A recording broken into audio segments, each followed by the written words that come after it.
What is design thinking? More importantly, how does it fit into compliance? Join two fans of design thinking for the compliance profession, Tom Fox, the compliance evangelist, and Carsten Tams, ethical business architect and founder of Emagence LLC, as they explore how the compliance profession can use design thinking to more fully operationalize a compliance program. In this episode, Carsten Tams and myself take up the design thinking tool of a design sprint. We explain what it is, how you can use it, and why we both think it is so powerful and can be greatly used by the compliance professional. I know you'll enjoy this episode.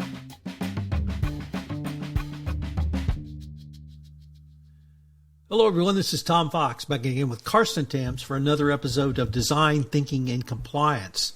Today we're going to take up a topic that frankly is a lot of fun, and that is running a design sprint. So Carsten, first of all, welcome back. I'm excited to be back with you, Tom. Carsten, maybe we could start off by you just describing what is a design sprint. Sure.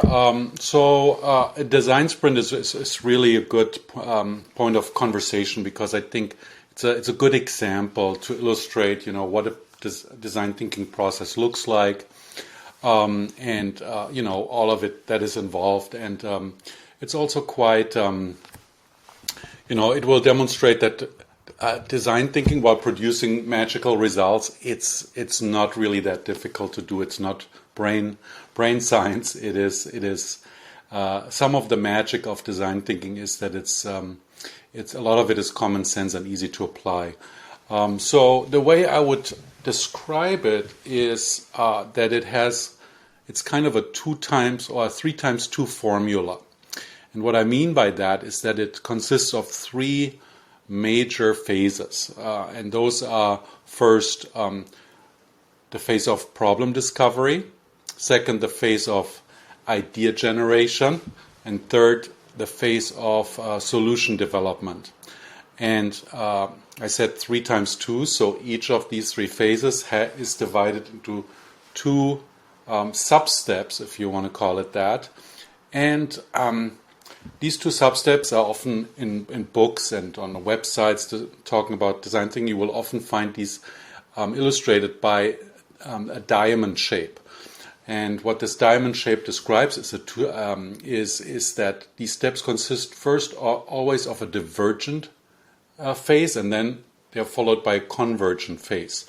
So the divergent phase is a phase where we spread out. We try to gather more information to understand the problem. We do research. We amass data and what have you. And then that's followed by we kind of bring all that back together, and we say, okay, what do we learn here from the research we have done? How can we distill it down to a very focused, very precise problem statement? Okay, so this is how these 2 phases would work out during the first, the understanding the problem phase. And it works similarly in the ideation first. So first you diverge, you develop as many and hopefully some bold and crazy ideas in the diverge phase, and then you move to the converge phase where you group, categorize, you prioritize, you select those few ideas that hold the greatest promise to produce meaningful results. And then in the third phase, again, in the solution space, you start by prototyping. So you develop the prototype with its various features. You try out new things as you go along. And then again, you move to a converge phase where you subject your prototype to a test by users, and you say, okay, what are we learning? What are we seeing here? What should we trim down? What do we need to tweak? So that's pretty much the process of a design thinking sprint.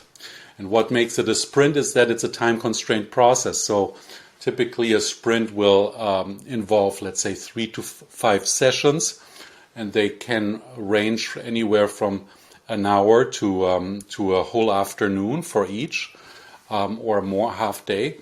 But what it does is that it can really help you make quick progress when you're confronting a design challenge. Maybe you want to redesign your code. Maybe you want to completely change the way you do risk assessment in your company. A design sprint will really allow you to make very quick progress towards a fairly mature prototype over a few Carsten, sessions. I started off by saying this is one of the more fun parts of design thinking. Let me tell you why I think it can be so fun. The first one is the identification of the problem. So I'm the compliance evangelist. I've written 20 books on compliance. I know what you need. But that's not what design thinking is about. Design thinking is about everyone talking about what they need. That could be the frontline business development person. That could be the internal auditor. That might be a senior executive with oversight responsibility. And so in the defining the problem phase, you get to hear a lot of different problems from a lot of different perspectives that I think can bring incredible insight, because you may, myself as an outside compliance expert, or you as a compliance consultant, you may not see problems, or you may not be aware of problems, or you may not know of problems that exist within an organization. But the really fun part for me is when you come together to come up with new ideas. And some people use the phrase, well, you're just spitballing, you're throwing spaghetti against the wall. That really doesn't capture it, though, because you're throwing spaghetti against the wall, and then you're talking about the form that is created. You're talking about that idea, whether it's on a yellow sticky up on a whiteboard, whether it's written on a piece of paper, whatever it may be, and every idea can be then considered by the group. Once again, it's not Carsten's opinion of an idea. It's not Tom's opinion. It's the group's opinion.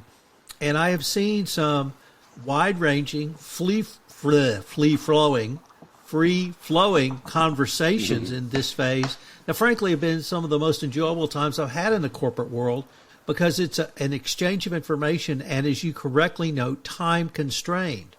So you have to put rigor and conciseness around your discussion, and you certainly typically would have a moderator or a facilitator moving the process along. But it really harks back. I'm a huge fan of classical Greece in Athens, where every opinion is considered, every opinion is voiced, and that strategy and tactic of classical Greece and the Athenian city-state, I think, serves us well today in the design thinking. And one thing you emphasized in the first podcast we did in this podcast series was the increased effectiveness of your compliance program based on engagement. And these two steps are really that. Their engagement with a wide variety of stakeholders so that they feel like they're a part of the process, because they are a part of the process. And it can also be incredibly fun. You can hear new ideas. Some may have less merit than others, but that's a part of the idea process. And so I've really enjoyed these two steps, and they've been fun. And like I said, that's not something you typically think of when you're doing a code of conduct update, that it can be fun. So I was wondering if you might share some of your thoughts around that collaborative nature of both of those steps, and maybe whether you think it's fun, whether you think it's intellectually interesting, it appeals to your natural curiosity, or is it something else? Oh yeah, no. This is you touched on so much here, and first of all, I want to say I'm excited to hear that we share a fascination for Greek philosophy, Greek antiquity, and the whole Athens, the polis, and how they organized things and how they promoted citizen engagement. Maybe we need to do a podcast one day about that issue. That could be a lot of fun. But back to your question. Yeah, no, you described a lot of the things that I find fascinating about design thinking. As you rightly say, they turn something that can often feel arduous and challenging and technical into a collaborative experience that I believe everybody who takes part in it can really find a lot of enjoyment in and stimulation and inspiration. I think many of us, we kind of approach kind of solving problems and innovation with this idea, well, let's just come together, meet at a table and bounce around some ideas, have a discussion, and then, certainly something good will come of it. But when we don't apply a certain structure and methodology to this process of problem solving and innovation, often some dysfunctional things happen, right? Somebody throws out a kind of out of left field idea, something really unconventional, and sure enough, there'll be one or two people who have doubts, who say, "Oh, you know what? I'm not sure that's gonna work." And what happens is that this type of free for all or unstructured dynamic, it really, and that's one of the key insights I think from design thinkers, it really hampers the free flow of ideas, the discovery of unconventional, unthought of solutions. And this is where the beauty of this two-step comes in, where you really try to separate, okay, right now we are going to only focus on ideating ideas, and we encourage everyone to go wild, think outside the box, and we will withhold judgment, not just of other people's ideas, but even we try to withhold judgment on our own ideas, something that many of us, including myself, we are not necessarily used to. There's constantly a voice in our head, monitoring what our thoughts are, if those thoughts may or may not be socially admissible or popular. And design thinking with its methods and tools makes it much easier for us to suspend this kind of judgment and to push it. There is a time for evaluation, for analysis, for throwing out ideas. And another thing that you mentioned that is super important in my view, and really explains some of the magic, is that ideas don't belong to the people who voice them, and it's really you utter an idea, and then it's part of the commons, ideas commons, so to speak. Maybe an idea is crazy and not useful, but others might see it as a jumping off point to ultimately arrive at something that is potentially useful. So, I think it might have been Montesquieu who said, the purpose of laws is really to establish and promote freedom, and I think that's similar here. The purpose of the methodology and the structure of design thinking is really to facilitate the free expression and the free exploration of ideas. And that makes it so beautiful. For everyone listening to this podcast, we have to stop for a moment to notify you that for the first time in 3,000 podcasts, we have a reference to Montesquieu. So, an all-time podcast first for the Compliance Podcast Network. Well done, Carsten. Carsten, let me, first of all, as hopefully our listeners are aware, we are basing our part of our podcast series on some postings you put up on LinkedIn, and we've linked to those in our show notes, and we'll continue to link to those. But in your posting on running a design sprint, you created a character, Olivia, and you created that character to tell a story about running a design sprint. So I was wondering if we might turn to the Olivia story and how you envisioned Olivia utilizing the design sprint throughout the process for the problem she faced as a CECO, Chief Ethics and Compliance Officer. Yeah. So as you said, I created Olivia's story. So I wanted to make the design thinking, what it is a little bit more, show how it can potentially apply and be used by ethics and compliance practitioners. And so Olivia in this story is a person who was recently appointed as the new Chief and Ethics and Compliance Officer in a large company. And usually what happens in this type of scenarios is that these people, either by their own motivation or because they are maybe instructed to do so, they take a thorough look at the program and say, is this a solid program, or is there something we need to change, and do we need to upgrade possibly our program, refresh it? And so that's what she sets out to do. She does an initial program assessment. She realizes, all the boxes are being checked. We have a code, we have a training, we have reporting mechanisms, we have a risk assessment.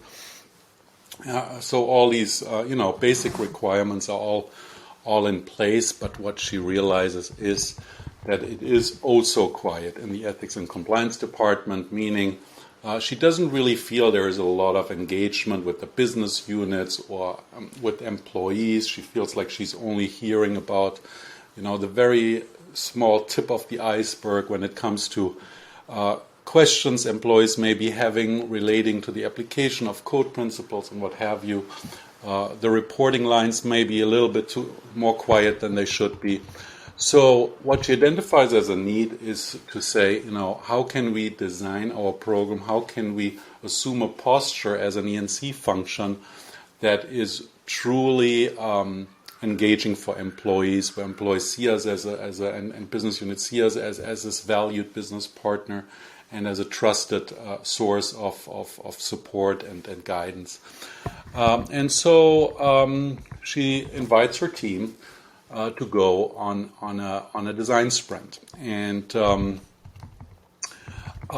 so first she assembles a team, and she says, I'm gonna not do this exclusively with my own people. She looks for a few people from adjacent governance risk compliance functions, maybe HR, maybe legal, maybe audit, but she also invites a few end users.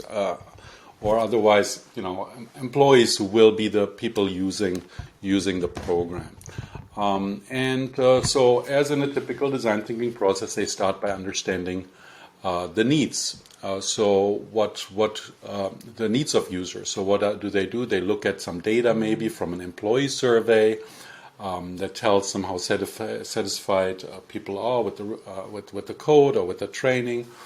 Or maybe to speak up, whatever ethically relevant information there might be. They may look for web analytics. They check, how frequently do people use our website? How many users visit it? How is that changing over time? How long do they stay on the site? How quickly do they abandon the site? Do they use multiple links on the site, etc.? So the standard things that people would do using web analytics, but they may also, fan out, and each of the team members might sit down with 5 employees, or let it be 2 employees, and go over the code, or go over the website, or go over the training, and listen to users. How are you experiencing this? What do you like? What should be retained? What are things that we can improve? So this is the phase of understanding users and their needs, and then based on that, they design. Now comes the moment to zero in on the design problem, and in this context, they may go through an exercise such as developing personas. So let me just quickly say what personas are in design thinking. Personas are like fictional representations of users. So you take the insights you've gained from your research and your interviews with users, and you turn them into representative user personas that describe, who is that person, what are their likes, what are their capabilities, etc. And this will be a reference point throughout the design process, and you describe the unmet need that currently exists, and then you turn that into a problem statement, or some people call it a how might we statement. And the how might we statement really boils down the problem you're trying to solve. In Olivia's case, they define it as how might we expand employees' opportunities to actively participate in upholding the company's ethical values. And how can we support them with the resources they need to do so competently and effectively? So because their research realized, many employees said, or users said, this instructs us with a lot of things we should or shouldn't do, but we feel we already do that. But, we have ethical values, and we, often we want to intervene, but we don't know how to, or we don't know if we are allowed to. So that was the unmet need that was discovered. But maybe I'll I'll make a quick pause here at the end of the problem discovery stage. The problem discovery I articulated a little bit earlier as a way to more fully engage with a wider variety of employees, and what you've detailed for us, I think, really shows the power of this and how a facilitator is that the role you would call it, a facilitator? Yeah, exactly. That's exactly the designer, the new designer in design thinking speak. I think his or her role is primarily that of being a facilitator. And so to get those ideas, but equally important, and I know this is music to your ears, is the structure of the process, because it could be a free for all, but with the structure around it, it really guides people's thinking. But that really leads to sort of the next step on brainstorming, and of course leading to selecting the most promising ideas. Why don't you walk us through those steps?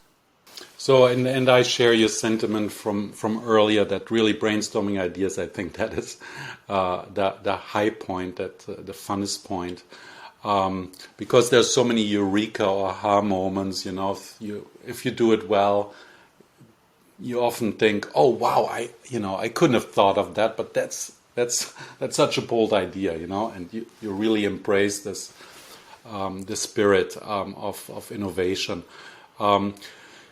So for example here, Olivia's team, she said, okay, so let's come up with ideas. How can we expand employees' opportunities to well, in this case, the focus was on developing a new brand identity for the ethics and compliance department that would be more engaging. So they would do a brainwriting exercise. So this is similar to brainstorming, but brainwriting, what happens in brainwriting is, let's say you have three people around the table. Everybody is given, 3 minutes or 5 minutes to write down a few ideas on those famous sticky notes, or on a sheet of paper, and then afterwards they are being passed around. So everybody, let's say, passes their ideas, sticky notes to the right, and then others are asked to build on these ideas of others. So, what other thoughts does that inspire? So within a short time frame, depending on how many users are involved and how many iterations you do, you quickly those ideas exponentially, you get very quickly a lot of ideas. With few users, you can quickly generate 100 sticky notes, and often you find in the quantity you find quite a few gems also. So that would be an example of what you can do during the ideation brainstorming phase, and then you move on to the selection phase, the convergent phase, and this often starts with first categorizing these ideas. There's going to be a lot of ideas that are very similar, that are related to each other. You place them together, you put them in the same category, and then you may do an exercise where the group participates in prioritizing these ideas, maybe based on criteria such as ease of development, number one, and number two, potential impact. These are two dimensions that are very frequently used in such an exercise. And then lastly, you really determine, and that can be done jointly by the group, or it could be done by the project sponsor or the chief ethics and compliance officer, who said, okay, so this is the picture of the ideas, and now we're going to zero in on these 2 or 3 ideas and carry them to the next stage, which is the solution development stage, or the prototyping and testing stage. So the after these steps, we then move to testing. And I wondered if you could give us some of your thoughts around this step, but also in your creation of Olivia and her story continues. And part of that continuation is actually kind of doing what we're doing, sharing with the compliance community. We're doing it in a podcast format, but you chose to have Olivia share her story at a conference. So I was wondering, how does Olivia, or how does ASECO help share some of this knowledge that they've gained if they go through a design sprint and indeed an entire design thinking process for reworking any part of their compliance program? Yeah, so I think design thinking is really an opportunity for ethics and compliance practitioners to really push the needle to come up with. I think there's a lot of opportunity for innovation and improvement, in particular as it relates to making our our offerings more engaging, more useful, and used by employees. And so any design any ethics and compliance practitioner who is interested in creating this true effectiveness, right? That only comes when people actually use the code, pay attention to the training, use the reporting systems, what have you. They should really take a good close look at design thinking. And so that's because, and then in the spirit of design thinking, the hope is, of course, that people will go out and share their insights and help the ethics and compliance community as a whole to continue to improve and to innovate. So in her case, yes, she goes to one of the major gatherings where ethics and compliance professional meets, and she talks about her experience, and she highlights three benefits that the exercise had for her. And the first one is that E&C programs can become more effective as a result to applying a design thinking approach. And why is that? Well, because of design thinking specific focus on user needs, right? So if you apply design thinking, you're much more likely to create a code of conduct, for example, that when employees open it, they say, oh, you know what, this is actually a useful tool for me. Whether it be to clarify some questions I might be having about potentially ethically problematic conduct, or whether it is to find information about who I can reach out to, etc. The second benefit is that design thinking, each time you do a design thinking exercise, you deepen and you expand your social bonds, the bonds of trust that you as an E&C function have with the organization. And I think trust is an extremely valuable currency for us. We want employees to come to us with potentially sensitive questions, sensitive problems, concerns, observations about misconduct, what have you, and without trust that is not likely to happen. Lastly, for Olivia also, this design thinking exercise was a catalyst to shift the thinking in her team. Obviously, traditionally, we are very focused on delinquency of employees, right? So we often look through that lens, and there's this legitimacy to that. But what this design thinking exercise can help do is to also focus on people's positive capabilities as they relate to, maintaining ethical values within a company. People are the best detection system. The eyes and ears of employees is the best detection. And design thinking can help us find ways to tap into this this intellectual capital that sits right in front of us. So those were the three benefits that Olivia shared during that ethics and Carsten, compliance I can't think of a better way to end this episode. So I hope our listeners will join us again for our next episode, where we're going to take up tailoring a design thinking project that fits. And I greatly look forward to continuing this conversation. Me too, Tom. Thank you. Okay. This is Tom Fox. Thanks again for listening to this episode of Design Thinking in Compliance. Carsten and I have put together a package of resources for you if you'd like additional information on design thinking. They're all listed in the show notes. Also, if you have any questions, please contact Carsten or myself directly. Once again, our contact information is in the show notes. If you'd like something a little bit different, check out Effing Argentina, where with my co-host Greg Greenberg, we take up 11 tales of exasperation in modern American life. It's a little bit different, but it's a whole lot of fun. Also on the Compliance Podcast Network. Thanks for listening, and we look forward to visiting with you again.